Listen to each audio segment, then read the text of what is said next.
गोविंद भगवान की।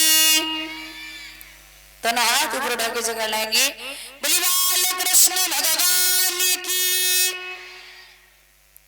बंधुओं, घर में बड़ी खुशी है, पुत्र पैदा हुए। जो बड़ा पुत्र है उसका नाम रखा गया ध्रुव। ध्रुव भगवान का दूसरा अंश है। और जो छोटी रानी है उसके बेटे का नाम है उत्तम। ऊ माने ईश्वर और उत्तम माने अहंकार। ईश्वर तो आया लेकिन अहंकार की वजह से ईश्वर का जाना हो गया। दोनों बेटा जब 5-5 वर्ष के हुए हैं, बड़ी खुशी है आंगन में। भले ही सुरुचि और सुनीति में नहीं बनती थी, लेकिन दादा ध्रुव और उत्तम में बड़ी गहरी सलाह थी। हमेशा साथ खेलते थे। एक दिन उत्तम ध्रुव को अपने पिता के दरबार में लेके पहुंचा। और जब दरबार में लेके पहुंचा है, राजा उत्तानपाद ने महाराज 5 साल के बाद अपने बेटे को देखा। याद रखना, जैसे बाज टूटता है मांस के लिए, इसी तरीके से राजा उत्तानपाद अपने बच्चे पे टूटे। 2-4 चुम्बन तो चलत में जड़ गए और छाती से लगाए के बोले हैं, बच्चा आज 5 साल के बाद बाप की याद कैसे आई है?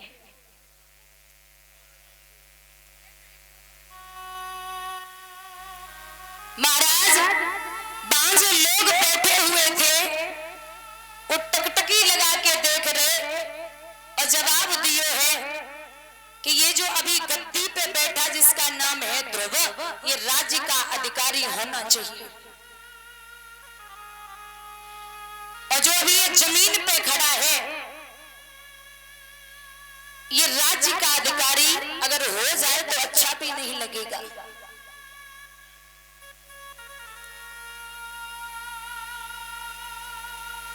महाराज जहां दरबार में लोग बातें कर रहे हैं और बोले,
सूरत राज करे और मांगत भीख मलूक भिखारी। कोई त्रिया पति संग सुखी रहे, कोई डोल रही मारी मारी। कोई सोने के चादर छाए चले, कोई धूप में गेल चलत अब ढारी, और टेर टरे सुमेर टरे, पर कर्म की गति टरत नहीं। यहाँ आपस में बातें कर रहे, तब तक का चुगला ने जाए के मैया सूरज से कही है कि बाप का बेटा जमीन पे खड़ा और वो सौत का बेटा ऊपर बैठा है। नागिन सी फंकारती हुई पहुंची और जवाब दिया है, महाराज क्या कर रहे हो? चल दूर खड़ा हो, अरे नीच किसके मुकाबले आया है? अक्ल है कहां तुम्हारी भूप, सिर पर ये गधा चढ़ाया है।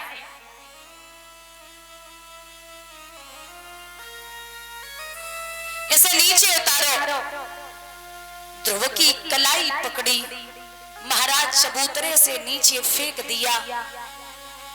सबसे पहले वो बेटा अपने पिता के चेहरे को देख रहा है कि अभी थोड़ी देर पहले ये मुझे बड़ा प्यार कर रहे थे, अब ये बोल भी नहीं रहे, बात क्या है? ध्रुव बड़ा परेशान है। आज रोता हुआ जब मैया सुनीति के पास पहुंचा तो आहट भरी पुकार जब मैया सुनीति ने सुनी तो जवाब दो बच्चा, क्या बातें हैं, किसने मारा है? तो ध्रुव बोले, माँ मौसी ने मारा। अरे बाबरे, माँ मरे मौसी जिए जो मौसी सी, माँ जैसी मार दिया तो क्या बिगड़ गया? चुप हो जा, कुछ नहीं बिगड़ा। ध्रुव बोले, मैया हम जा से ना रो रहे कि हमें मौसी ने मारो है। फिर बोले, माँ मैं तो इसलिए रो रहा हूं कि मौसी मारती रही लेकिन पिता ने कुछ नहीं कहा। एकदम से मैया सुनीति ने विचार किया कि अगर ये सोच बैठा कि पिता कुछ नहीं बोल रहा है तो गजब हो जाएगा। तो माँ सुनीति बोली, अरे बाबरे पागल है क्या? तो पता है वो तेरे पिता है ही नहीं, वो तेरे पिता है ही नहीं। ध्रुव एकदम से चौंका, मैया फिर मेरा पिता कौन है? बोले, सुन, तेरे पिता का नाम है परमात्मा ईश्वर जगदीश, और परमात्मा पता है तुझे, ये तेरा ही पिता क्या, वो तो संसार का पिता है। तू अपना पिता छोड़ दे, दुनिया के जितने भी पिता हैं उन सबका पिता है वो। तो ध्रुव बोले, बस मां रहने दे, मैं उसी पिता घर जाऊंगा जो ध्रुव हूं, तो ध्रुव पद पाकर आजीवन ध्रुव कहलाऊंगा। जवाब दिया, बस मुझे न कोई कपड़ा दे और न कोई दुलाई दे, जिस तरह राज सम्मान दिया मैया उस तरह विदाई दे, जाने दे मां। तो बाई समय पे छाती से लगाए कि मैया सुनीति बोली है, लाला तुझे पता भी है मैंने कितने कष्ट झेले तब तुझे देखा है, शायद तू मेरी किस्मत में नहीं था, हमने बड़ी मुश्किल से तो को अपनी आंखें से देखो है बच्चा। और लिखा है दादा,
वृक्ष की दो डाली, पर किस्मत जुदा जुदा है। एक डाली जाए हवन में, एक से जल रही चिता है।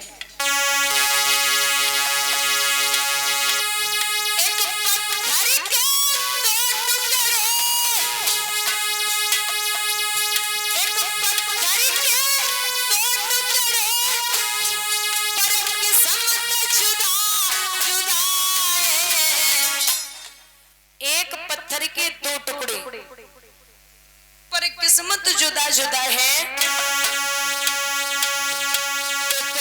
वन शंकर जी पूजते, एक सीढ़ी पर लगाए। वन शंकर जी पूजते, एक सीढ़ी पर लगाए।